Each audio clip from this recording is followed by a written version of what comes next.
In this vid, I'm going to be going through my 4th place finish at a city championship in Apex, North Carolina. So, as you can see, as you've probably been noticing for the past few days, my background's a little different. Dog sitting, you can actually see one of the dogs in the background. The purple-ness below is my awesome new Ultra Pro binder. They're similar to the monster binders, but they're about $10 cheaper, 10 to 15 bucks cheaper. And I don't know, I actually think I kind of prefer them to the monster binders. But yeah, so pretty cool new binder. And I think I'll just go ahead and get started. So I'm going to first start off by showing my deck list. Someone asked me for my deck list the other day, and I told them I really didn't want to give it out until I had proven that it was a decent list in tournament. So I've done that, so now I can show it. Oh, and if you didn't see it, this is the deck box that I've been playing with for a while. Something I got at Nationals, so thought it was pretty cool. Let's see, we'll slide this up to give myself a little more room. And we'll go ahead and start. So, single Cleffa. Oh, this is a MagneEel deck. Pretty similar to Magnezone. Pretty much you just swap out the Megas for some Eels, Thunderous, Zekrom, and just some alternate attackers. So a pretty simple transition since I've been playing Megazone for a while. And yeah, so this has actually been one of, this is top, I think, tier 1 deck right now. So it kind of took off, but yeah, I really enjoy playing it. It's a fun deck to play when it can get set up. So, run a single Cleffa just in case I need to eat my hand away. Having a free retreater is great since Eels can't attach to the active. They can only attach to the bench. So if something gets knocked out, this is great to promote while I fill up my bench. 2 Thunderous, this is ideally what I would start with, so I can start charging and getting energy onto the field. 2 Zekrom. I originally had just gone with more Thunderous. However, if you're going to see any Durant in your area, you're going to need at least 1 Zekrom. It's also nice to have a secondary big hitter. Thunderous, unfortunately, Disaster Volt is nice. It makes you discard energy, but that kind of recycles your energy for your Eels, but it only does 80.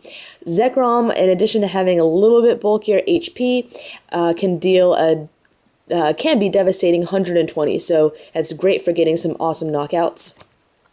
I run a single Cryogonal in my deck. I didn't need to use it today, but this is my Donphan counter.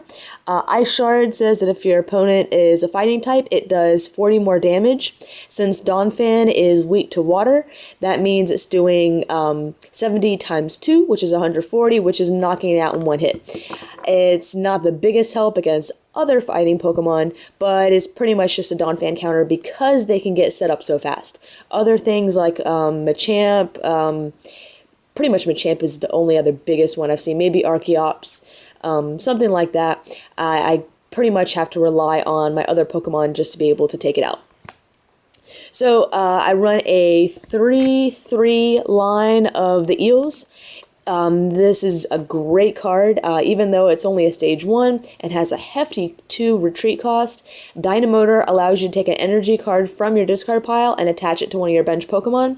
It's essentially like Typhlosion's Afterburner, but it doesn't let you put the damage on. Only downside is you can't do it to the active. So run 3 of those. Ideally, I would get 2 set up in a game. My Magnezone line is actually a lot smaller than your typical Magnezone line. I only run a 3-1-2 line. And that's because I found that when I ran a heavier line, I was pretty much forced, not really forced, but usually my hand would lead me to set up more Magnezone than my alternate attackers. And unfortunately, I just burned through a lot of my energy, and then I'd die out late game. The smaller Magnezone line is great for a majority of decks. However, it is terrible for the mirror match. Once they figure out that you're only running a limited number of Magnemite, they just pick them off, and you really have no recovery. In the mirror match, you have to have some draw power. So I'm going to another city championship tomorrow, making some tweaks, and I'll probably increase this back up to a standard 4-2-3 line, and just try and pay more attention to where my energy is going. So by reducing that line, I was able to throw in a lot more draw, which was the biggest downside of this deck. Was sometimes you drew into just absolutely nothing. So I run a 2 Pont, 2 Judge, 3 Sage, and 3 N. Oh, as well as 4 Collector. So those are my supporters. 4 Collector, you pretty much have to have that. That's really you can the people that I've heard that run 3 are also running Pichu. The N is great for disruption. If you can get your Magnezone in play and they've already taken several prizes, you can end their hand down to just 3 or fewer cards, and hopefully they have no way of recovering from that. So that's a big card. Sage is great for not only trying to get out of Candy Magnezone, some other big combination like that, but also for putting Lightning in the discard pile, and that's going to pretty much fuel your eels and allow you to attach several energy per turn. The Judge, pretty much same thing as the End. It's just a little more of a reliable disruption, because at least you can draw 4 as well, just in case you don't have any recovery for a Magnezone either. And Professor Oak's New Theory, there have been quite a few times where my opponent already has what appears to be a blah hand, and so I really don't want to judge or end them into something that could possibly be better, but I need a new hand. So that's why I've got the Professor Oak's New Theory. There's a lot of other options for this deck as well. Engineers is probably another big one that I don't run. Like I said, I'm going to make some tweaks for it tomorrow and see if probably taking out the Pont and the Judge, increasing my N, and then just increasing my Magnezone line back up. Alright, so on to my trainers. Since I run a smaller Magnezone line, I only run 2 Rare Candy, but as I'm going to be increasing it, I'll be increasing that as well. 2 Switch. Not only is Magnezone has a hefty retreat cost, but your eels have a 2 retreat cost. So a lot of players will just capture up your eels in an attempt to stall. 4 Junk Arm, not only is this great for getting energy into the discard pile, but you're always gonna need to reuse your trainers, whether that be catchers, communications, rare candies. You never know when you're gonna need a Junk Arm. So it's always good to have those maxed out in just about every deck. 3 Communication, I don't have this maxed out at 4, pretty much just because with a Creonical tech, the list is just really tight, and often I find that I can Junk Arm for another communication without having to put in a 4th. 1 Super Rod to get Pokemon and energy back from my discard pile back into my deck. Often I find that I'm using this to get my water energy back into my discard pile, or into my deck from my discard pile, because eels only work on electric energy. I also found that this is just a great card to use to prevent yourself from getting decked out. 2 Catcher, and this is another thing I plan on changing, just because I think things might have gone a little bit differently today if I could have drawn into a Catcher fairly early into the game. So, yeah, unfortunately I was only able to find room for 2 in this build, but I'm going to try and increase that to 3. And the reason why this is so tight before, as I kind of explained earlier, is that I've lost several games just due to losing out on resources. So something I did in this list was I increased my energy line to a total of 14, 12 lightning and 2 water. However, the standard is typically 13 or so, and if you're smart and paying attention to your energy, that should be more than enough. The big thing is you just don't want to over loss burn with Magnezone. So that's the list that I got forth with. I had a lot of great games today. I had a few that against, rogue guys or guys just starting out, or guys that just had terrible luck.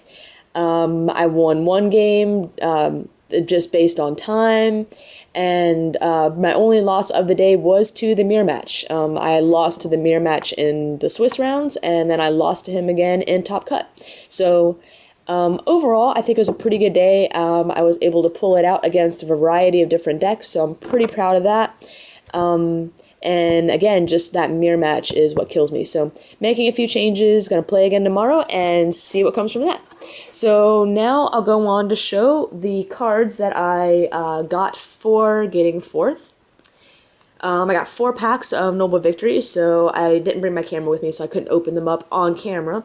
But I got them all sorted out, so I'll just kind of skim through the commons and uncommons, just because I'm sure they're not that exciting. If you want to see really, commons, uncommons, I've got plenty of openings of these packs, so recommend you check those out if you really don't know what those are.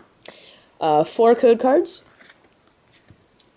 some trainers, X-Transceiver Reverse, Cover Fossil, and 2 Rocky Helmets. That's pretty cool. My reverses were a Garbodor, Deano, the Free Retreat Dynamo, and now we're into my 4 rares, V-Blast Victini, Chandelure, I was pretty stoked about that one, Terrakion Hollow, and Haxorus Hollow. So overall, while I didn't get a full art pull, I was pretty happy with my rares. Chandelure is a deck that I'm going to try and build after this weekend. Terrakion is a great card as well. And used in actually quite a few things with all the lightning running around. Terrakion is just a great card.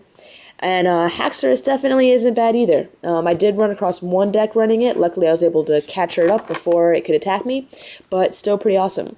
So overall, it was a great day. This is actually my first top cut ever at a Cities, so I certainly didn't mind losing in top cut just because this is my first time at a Cities top cut. So I believe that is about it for my tournament report. And hopefully maybe I'll be making another one later in the week if I do well tomorrow. Tonight's Saturday. I have a feeling with all the other videos I'm uploading that this probably won't go up until Monday or so. So if you're watching this now, if I do well at my next tournament, it's probably going to be up on Tuesday. So thank you very much for watching and enjoy lots more vids coming up.